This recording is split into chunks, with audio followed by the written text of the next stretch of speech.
ये कहानी है एक गोपालपुर गांव की।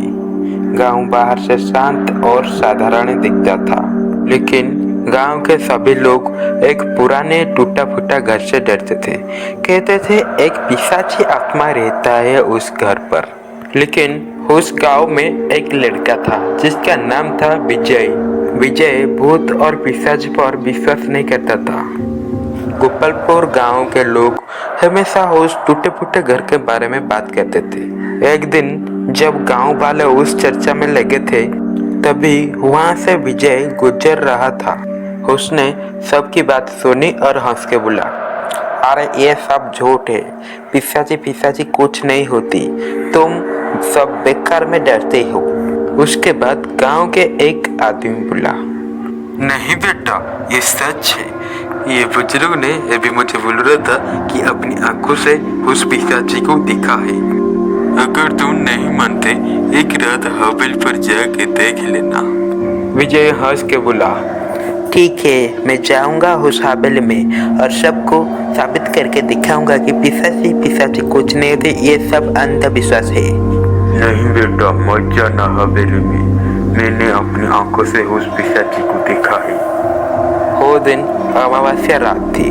विजय तय कर लिया था कि आज मैं सब कुछ साबित करके दिखाऊंगा कि पिशाची जैसी कोई चीज नहीं होती। विजय चलते चलते हवेली की ओर धीरे धीरे बढ़ने लगा। रास्ते में उसके मन में बहुत सारे ख्याल आ रहे थे। वो सोचा, सच में भूत हुआ तो, पिशाची अगर मेरे सामने आ गया तो मैं क्या करूंगा। विजय थोड़ी देर सोचने के बाद अपनी शर्ट के पीछे से एक जादुई तलवार निकाली।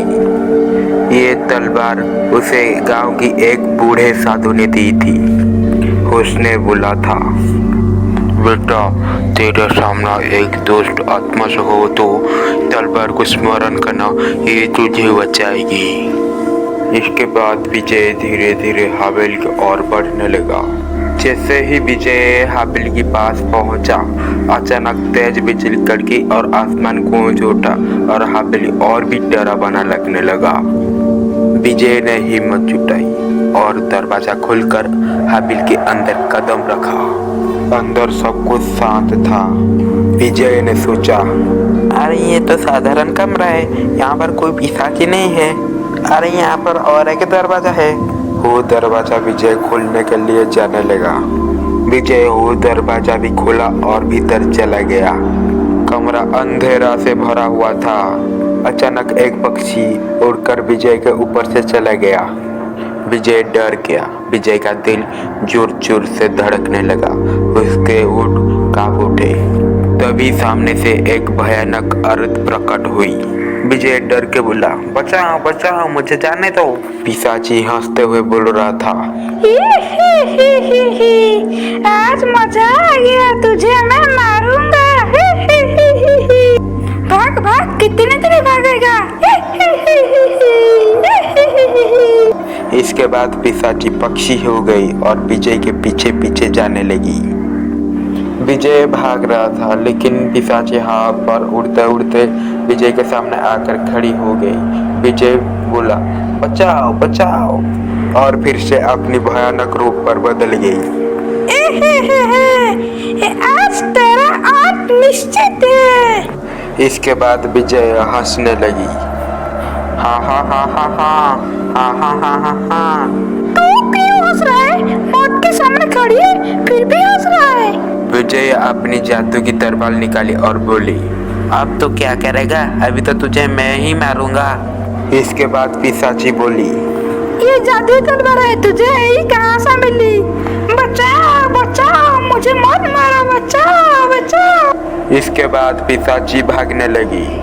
विजय बोला, पिशाची आज इसी तलवार से तेरा अंत होगी, भाग, कितनी दूर भागेगा, भाग। विजय पिशाची पीछे पीछे जाने लगा। इसके बाद पिशाची और विजय भागते भागते जंगल में आ गए। पिशाची थोड़ी देर भागने के बाद गिर गया और विजय हंसने लगा। हा हा हा हा हा हा हा हा हा हा। बचाओ बचाओ, मुझे मत मारो, बचाओ। तुझे जो चाहिए मैं तुझे दूंगी, लेकिन मेरे को मत मारो। विजय गुस्से में बोला। अगर तुझे मैं छोड़ दूं तो और भी लोगों को मारेगी। नहीं पिताजी, आज तेरी इस तलवार से अंत होगी। विजय तलवार लेकर पिशाची की ओर धीरे धीरे बढ़ा। नहीं नहीं, मुझे मत मारो। विजय ने पिशाची को मार दी। पिशाची धुएं और राख में बदल के आसमान पर चला गया। उस दिन पिशाची की अंत हुई और उसकी आतंक से भी। इसके बाद विजय ने गांव जाकर बताया कि वो पिशाची को मार दिया है।